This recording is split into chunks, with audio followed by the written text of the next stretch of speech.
All right, I'm going to go ahead and get started here.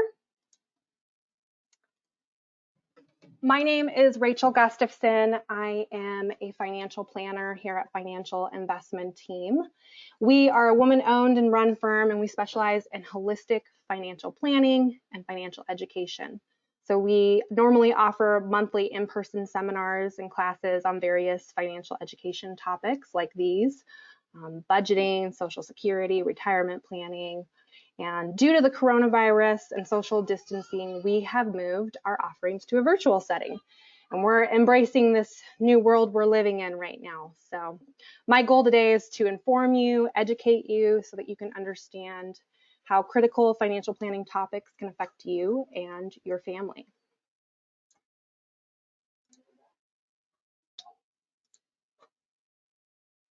So we are actually going to start our session today with a little poll just to get us all interactive. So today's topic is, should I stay or should I go? An overview of the factors to consider when making rollover decisions. So my poll question that I'm going to launch here is, why do you want to know your options? It should pop up for you. A quick note, if you are on your phone, you might have limited viewing, but when you have a moment, go ahead and answer those questions. Just gives me an idea of who I have on the line with us today.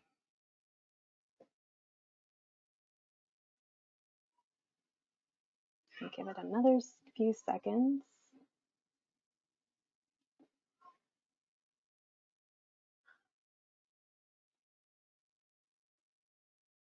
Looks like about half of us, I don't know what to do with my 401k. Still collecting a couple of responses and we'll move on. Okay, so half of us, I don't know what to do with my 401k. 25% of us are worried about taxes. 25% I need funds for my 401k. The good news is we're going to answer all of these questions today.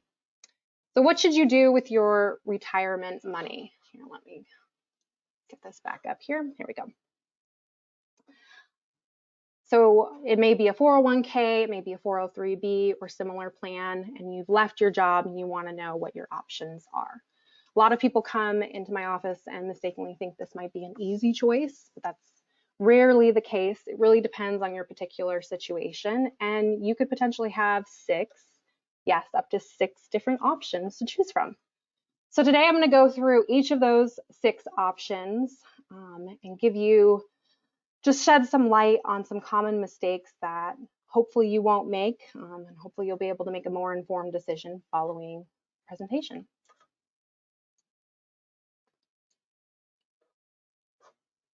All right, so 6 potential rollover options. Here they are. You can leave assets in your existing 401k plan. You can roll them over to another plan. You could roll the assets to an IRA. You could take a lump sum distribution. You could convert your assets to a Roth IRA, or you can make an in-plan Roth conversion. So we're going to go through each of these in a little more detail. The first option, it's the most straightforward of the possibilities, is to leave your retirement funds in your current plan. So if you choose to do nothing, you're essentially choosing this option. And this is the one that I see the most common. I have clients that will come into my office with 3 or 4 of these. You know, on average, we leave our jobs every 5-ish years. And so potentially you could have a handful of 401ks if you've been leaving them with your employer. And some of the most common reasons people choose to leave their assets in their existing plan is to potentially utilize plan only 10% penalty exceptions, the potential for lower fees, the possibility of stronger creditor protection that might be available. Of course, these benefits often come with trade-offs, such as limited selection of investment options, better, more personalized service may be available elsewhere. So I work with my clients in a way that I'm giving them personalized service on what their financial plan is. So we are investing their accounts according to what their goals are, as opposed to a 401k plan where you're in a set mutual fund or mutual funds, and they aren't necessarily catered to you and your financial plan. The other disadvantage that isn't listed here is you can forget about these plans.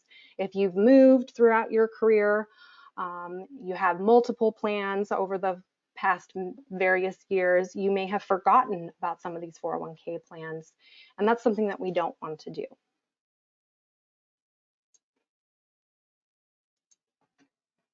So option number 2, you can roll your money to, or you may be able to roll your money to a new company retirement plan.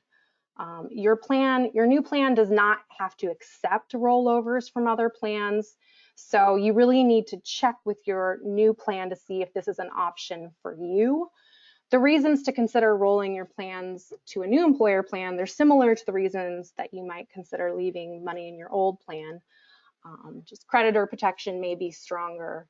Fees may be comparatively lower. You might be eligible to take a loan, consolidation of accounts. But some of the possible disadvantages that you want to be aware of is that, again, investment options are limited. You have a menu of options that you can choose from. They often are mutual funds, where if you're working with a financial planner who has the ability to invest the accounts according to you and your situation, they have a much broader selection. Better, more personalized service may not be available with your 401k plan. Certain 10% penalty exceptions can be lost, and access to rolled over funds may be limited. Most 401k plans have rules around how much you can take out of them, what situations you can take from them, and so you may be limiting your options for accessing your funds. The third and one of the next most common that I see are rolling your 401k into an IRA. This is the preferred option for many when they leave their employer for a variety of reasons. If you want, you can roll it into an existing IRA. You can set up a rollover IRA. Alternatively, if you don't have an IRA already set up, you would just be opening a new one with the financial institution of your choice. Common reasons people choose to roll over to an IRA: broader investment options. They can choose how it's managed. Is it in stocks and bonds, mutual funds, exchange traded funds? You aren't told what you can invest in. It's simplified. You're consolidating your accounts, making it easier to track. Better service may be available if you're working with a financial planner who's building a plan for you. And estate planning options may be enhanced, how you are leaving these funds to your beneficiaries. So some disadvantages to rolling into an IRA might be loans are prohibited, so you're not allowed to take loans from an IRA. The fees could potentially be higher. Creditor protection may not be as strong. Required minimum distributions must begin at 72, even if you're still working. Certain 10% penalty exceptions could potentially be lost as well.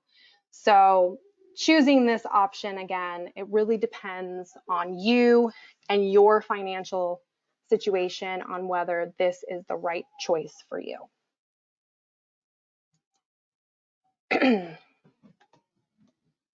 So the fourth option we're going to talk about is taking a lump sum distribution. This is often referred to as cashing out your plan. In general, this isn't a great idea because you'll have to add the money you take out of your plan to your income tax or your income for the year. So you can lose the tax deferral on those funds. So remember, while your money is growing inside of a retirement account, you don't pay tax on interest, dividends, or capital gains. Now, I did say it's generally not a good idea to cash out your plan, but that's not always the case. If you're lucky enough, you might have some circumstances where cashing out your company plan might make sense. Again, this is where you want to talk to your financial planner and understand what options are within your 401k, because there could be potential tax breaks, like the tax break for net unrealized appreciation. This applies if you hold employer stock within your plan, and if the plan allows for it. You should always check and see if this is an option. And so what happens when you take a lump sum distribution is you've left a company, you have a 401k, and you take everything out of the 401k and you don't put it back into a retirement plan. So you take it in cash. So at that point, those funds become part of your income. If you are younger than 59 and a half, you are probably going to get that 10% penalty on top of the tax that you'll owe on those funds. So really, really important to know why you're taking a lump sum distribution if you decide to do this. And make sure that it makes sense for you.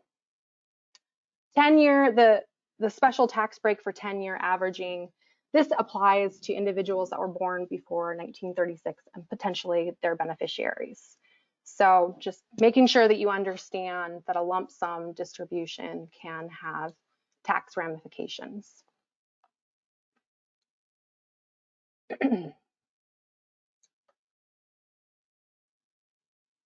Okay, option number 5, converting to a Roth IRA. Before I jump into the conversion to a Roth IRA, I'm going to explain the difference between a pre-tax and Roth. So most of our 401ks are pre-tax. So we've put the funds in before taxes are paid. And those funds grow tax deferred. So at some point in the future, most often retirement, we start taking funds from our 401k. We pay taxes on those funds. Well, a Roth IRA is after tax money. So you have paid taxes on that money. Let's just say it's this year, 2020, that you've put $5,000 in. You've already paid taxes on that $5,000, and now it's in your Roth IRA. It is now going to grow tax-free until you start pulling funds when you retire, or at some point in the future, right? And so when you start taking funds from that Roth IRA, you're not going to get taxed on those earnings in most cases. And so it can be a really great strategy to use for retirement planning. So one of the options that you have is to take your 401k that was pre-tax and convert it to a Roth IRA. We call this a Roth IRA conversion. This is not going to be the best option for everyone. It's an option that everyone has and that you should consider, but it doesn't make sense for everyone. We do a lot of analysis when we work with our clients to determine if this is right for them around what is your income now, what is your tax bracket now, versus when you retire. And does it make sense to do conversions now? Does it make sense to do conversions at some point in the future? So I've used this in the past. You know, I was a preschool teacher while I was going to college, and I had a small 401k that I actually forgot about, but remembered. It only had maybe $8,000 in it, and I made the choice to convert it to a Roth IRA a few years back. And I made that choice because the year that I converted it, my income was fairly low, my tax bracket was fairly low, and it made sense for me and my situation. So you certainly don't want to do this without understanding if it makes sense for you, right? So possible advantages include, like I had mentioned, tax-free distributions in retirement. It could potentially be a hedge against rising tax rates. There are not required minimum distributions from a Roth IRA, where with a traditional IRA, you do have required minimum distributions at age 72. There's a broader menu of investment options, and that's just as opposed to leaving your funds in a 401k. Possible disadvantages, it does create a taxable event. So those funds that you convert are added to your income for the year that you do the conversion. Roth IRA distribution rules, they could change in the future, just like any tax code that can potentially change in the future. We haven't seen it change. And so the possibility is there. Creditor protection may not be as strong. And just a quick note on that, 401k plans generally are not subject to general creditors. So that's what this piece is speaking to. And future tax rates could decrease, right? On average, we see them increase, but more recently, we actually saw them decrease. And so we want to just be aware that things can change in the future. And so if we're choosing this option, just to be aware of how it can affect you.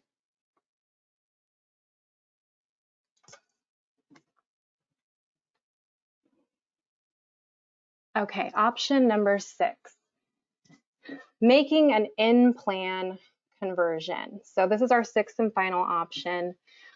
This was only first allowed beginning in 2010. It's not uncommon to see plans that have not yet adopted this option. If your plan doesn't allow it, then you can't do it, even if it would otherwise make sense for you. So you really have to check with your 401k plan to see if this is even an option. But an in-plan Roth conversion, it's similar to a Roth IRA conversion in that you're generally taking pre-tax money, you're paying tax on it now in order to try and reap the tax-free rewards in retirement. The difference is that the conversion is made from the traditional side of your company plan to the Roth side of your plan. And not all plans have a Roth side. So again, something you need to check with your plan to see if it's an option. So if you decide to make an in-plan Roth conversion, you're really making two choices. You're deciding that a Roth conversion makes sense for you and that you're better off keeping your money in your plan than you are moving it to a Roth IRA. So you'd be essentially leaving it within your current 401k or previous employer 401k as opposed to moving those funds to a Roth IRA. Like all our other options, this one has its own unique set of drawbacks. So again, it creates a taxable event, increases your income, future tax rates could decrease. Plan Roth accounts, they're subject to required minimum distribution requirements. So where your Roth IRA held outside of a 401k does not have required minimum distribution requirements, a Roth 401k does. So one of the things that makes them a little bit different. But some of the advantages include the tax-free distributions in retirement. It's a hedge against rising tax rates. Creditor protection may be maintained, and fees are comparatively low. So when we go through each of these advantages and disadvantages, this is just a broad general of what we see in 401k plans. Every 401k plan is built a little bit differently. And so it's really important that before you are making a decision that you contact your 401k plan or read through the plan summary, which is what I often will do for my clients, so that we really understand how is your 401k plan built, what are your options, and making sure that we are making a fully informed decision. So these are just things for you to keep an eye out and to know and be aware of and to see if your plan provides.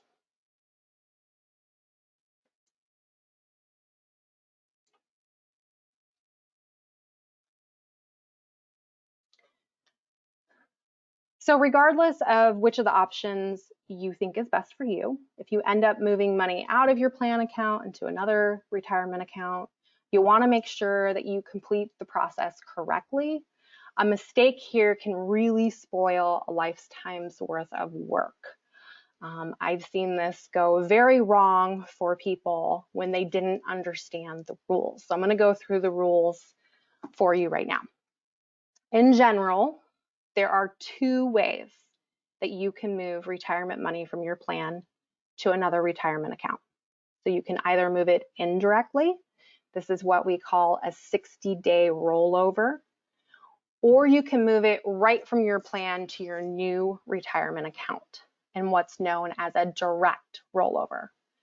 A direct rollover is generally the best way to move your money. It's the way that I recommend my clients to move their money. And I'll share a little bit about why that is the case.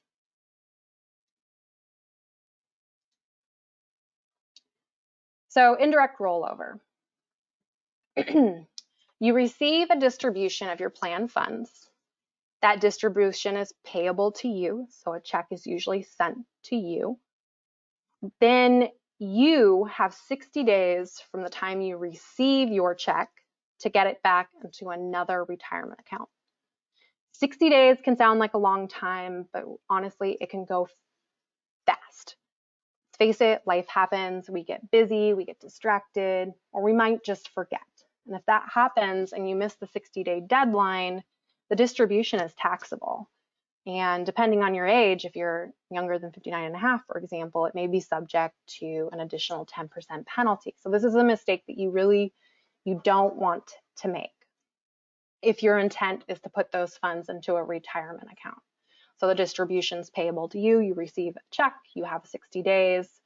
And there's also a piece to this, the 20% mandatory withholding.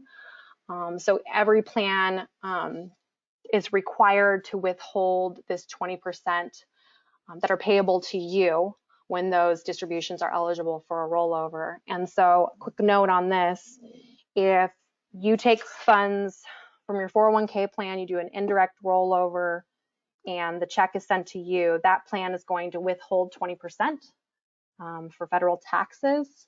And usually what you're going to have to do if you put those funds into a retirement account, you're going to have to also deposit that 20% that was withheld to make the rollover whole.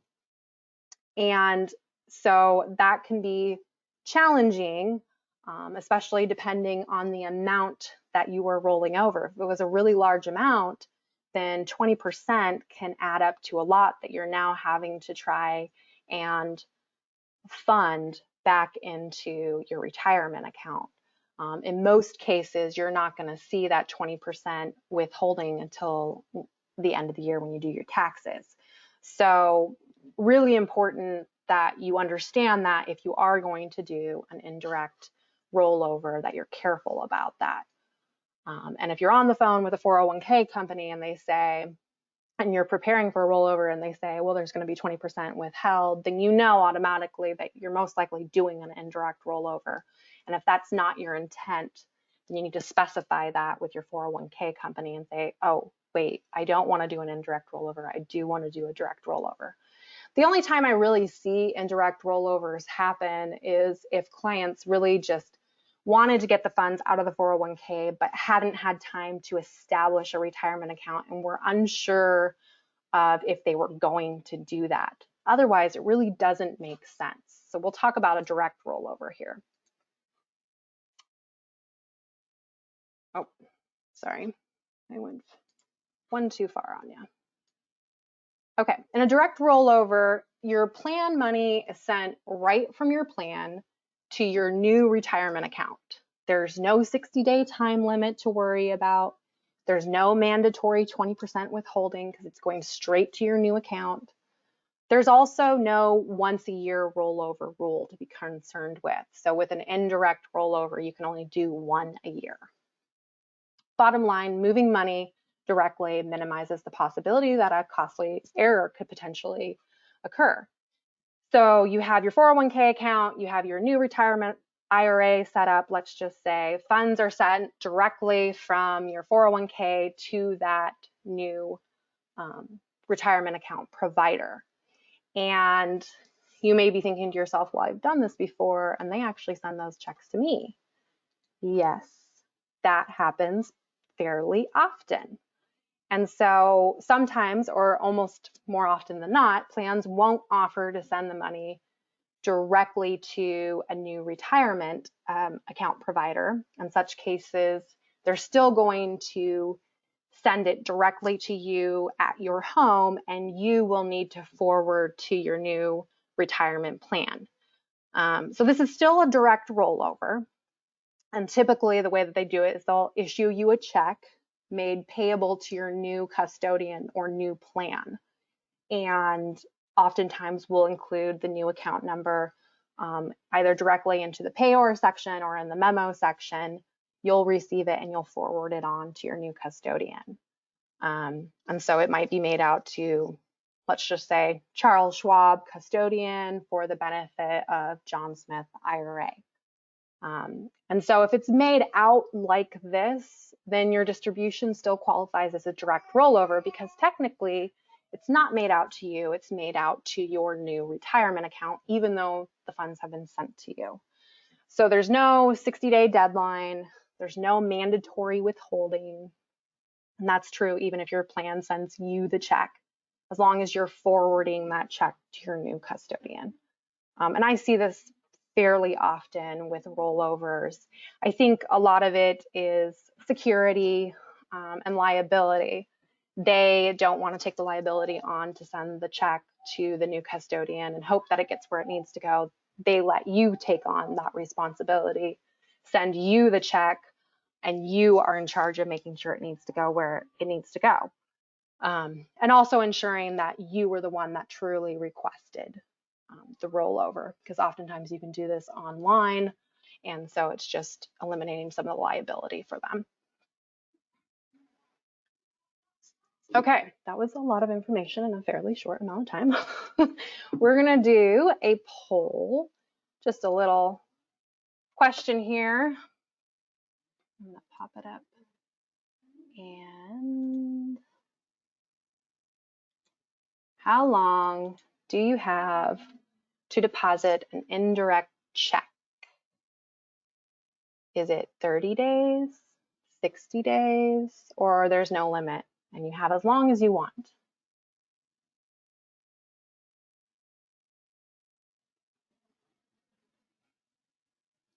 Looks like most of us know that it's 60 days. Good. I like to hammer this one home. I had a client come in to me a couple of years ago and was needing to do some financial planning around a mistake that he had made where he did not get his rollover check in the amount of almost $500,000 into a retirement account. And so it became a taxable distribution. And that's a big mistake. So he came to me because he needed some help doing some planning to figure out what to do now that he has this taxable amount of money. So just really important that you know that that 60 days is how long you have. I just knocked this out here. Okay, great. Glad you guys are following along. Okay, so in the summary, your options, you can leave your assets in your existing plan.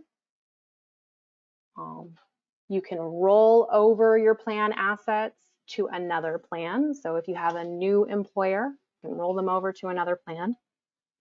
You can roll over your assets to an IRA. You can take a lump sum distribution. You can convert your plan assets to a Roth IRA, or you can make an in-plan Roth conversion if your plan allows it.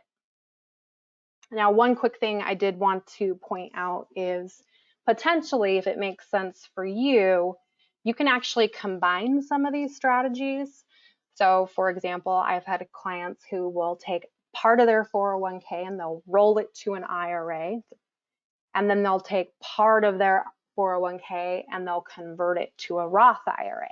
So they'll do a little bit of a combination depending on, the planning strategy that we're using and if it makes sense, and maybe only part of it needs to be converted and not all of it. So you can combine some of these and create your own strategy around what makes sense. But these are the 6 options that you're going to have when you leave a company and you have a 401k. So